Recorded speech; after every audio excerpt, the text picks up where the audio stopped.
कथा शुभारंभ करने से पहले हमारे अजीजों में से नरेंद्र सर यहाँ पधारे हैं जो आपको अपनी वाणी से लाभान्वित करेंगे।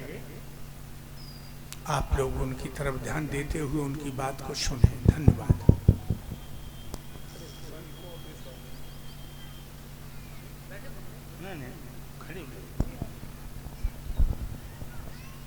हेलो हेलो हेलो पांडाल में उपस्थित मेरे परमाराध्य श्री बांके बिहारी को साक्षात मानते हुए आप सबके हृदय में विराजमान ईश्वर को साष्टांग दंडवत प्रणाम करता हूं। आप सबका सौभाग्य है कि आप ईश्वर प्रदत्त एक बहुत बड़े ऊर्जा पुंज को अपने जीवन में साक्षात सुन पा रहे हैं, देख पा रहे हैं। ये कृपा है शांति बाबा के जीवन पर, जिन्होंने तीसरी बार स्वामी जी को आप सबके बीच में उपस्थित करवाया है। जो स्वामी जी की जीवन यात्रा है उसने पिछले 50 वर्षों में संपूर्ण उत्तर प्रदेश के हृदय में राज किया है। आप सबने प्रेम दिया, उनको अपना सरताज बनाया, आप सबने कथा सम्राट की उपाधि दी और स्नेह प्रेम से उनको खूब नवाजा है। कुछ उम्र भी सत्य होता है। स्वामी जी जीवन के उस दौर से भी गुजर करके आए हैं।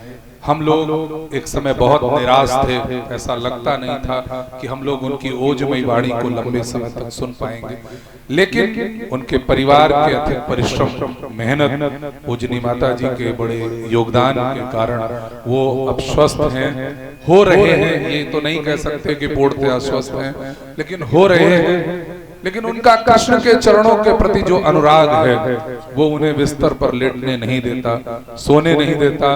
और शायद जब उनके दरवाजे कोई कथानुरागी व्यक्ति पहुंचता है तो अपने दर्द को वो एक तरफ रख देते हैं और आप लोगों के बारे में सोचते हुए आते हैं। सवाल इस बात का नहीं है कि स्वामी जी की उम्र किस पड़ाव पर आ गई है। शायद हम लोगों का दुर्भाग्य है कि उनको और लंबे समय तक हम नहीं सुन पा रहे, नहीं सुन पाए असत्यता के कारण, लेकिन ईश्वर ने पुनः कृपा की है। तो निवेदन आप सबसे एक, स्वामी जी ऐसे बहुत सी विभूतियां होती हैं जिनके बाद में हम लोग नाम लेते रह जाते हैं।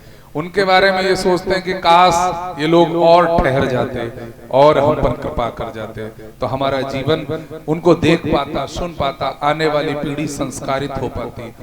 पूजनीय शांति बाबा जी स्वयं कहते हैं और उनका परिवार कहता है कि उनके जीवन पर स्वामी जी की बड़ी असीम अनुकंपा हुई और उनके जीवन में बदलाव आया और स्वामी जी ने भी उनके दिल से जो स्नेह था उसको बनाए रखा और उसको निभाया। ये सबसे बड़ी बात है जो उन पर कृपा है। आप सबसे विनम्र निवेदन कि स्वामी जी को अब सम्मान की आवश्यकता है, विनम्रता के साथ याद रखने की आवश्यकता है। और सुनील स्टूडियो के माध्यम से जो भी दुनिया के लोग देख रहे हैं उनसे एक विनम्र प्रार्थना है, कमियां निकालने की उम्र गुजर चुकी है।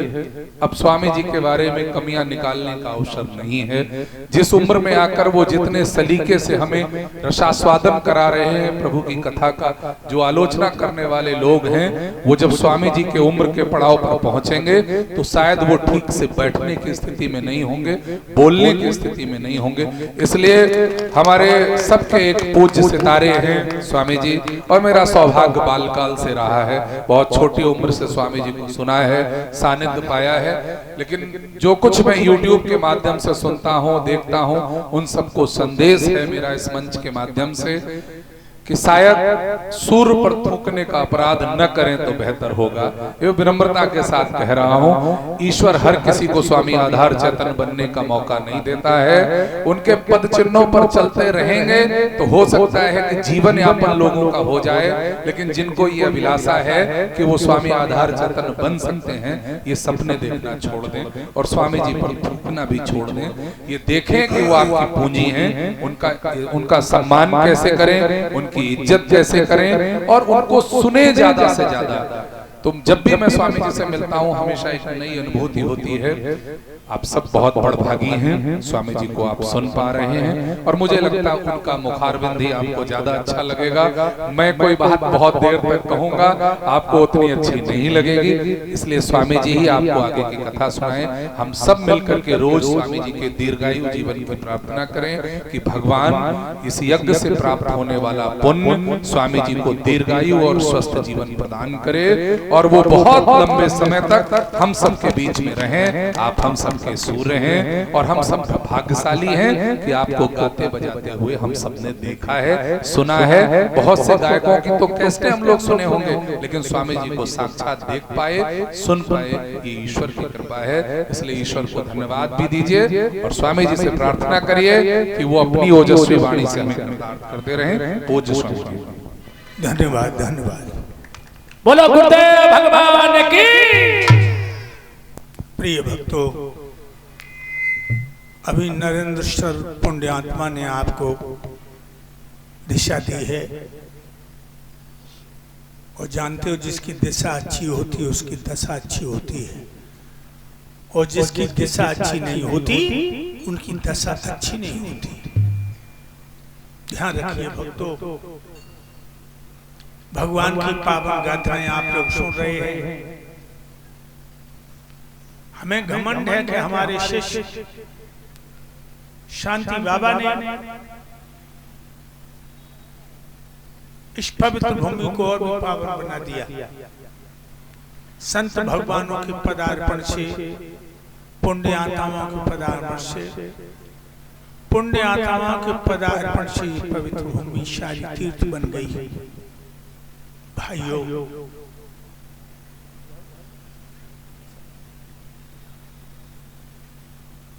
सुखी रहो, सुखी रहो।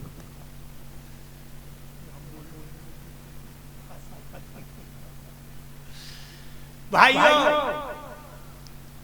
अभी आप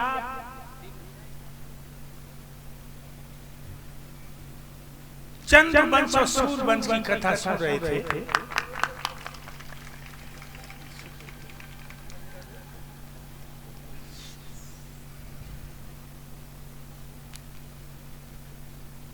और सुखी रहो, सुखी रहो।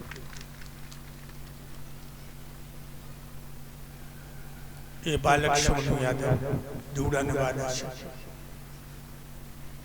पुष्पों का हार अर्पित करके मुद्राओं की भेंट कर रहा है। भगवान इस बच्चे को सुख और शांति प्रदान करे। तो मैंने कहा भक्तों, इस चंद्रवंश में एक राजा हुए,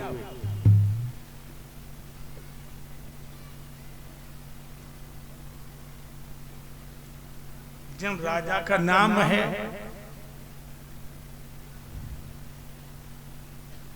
बाहु।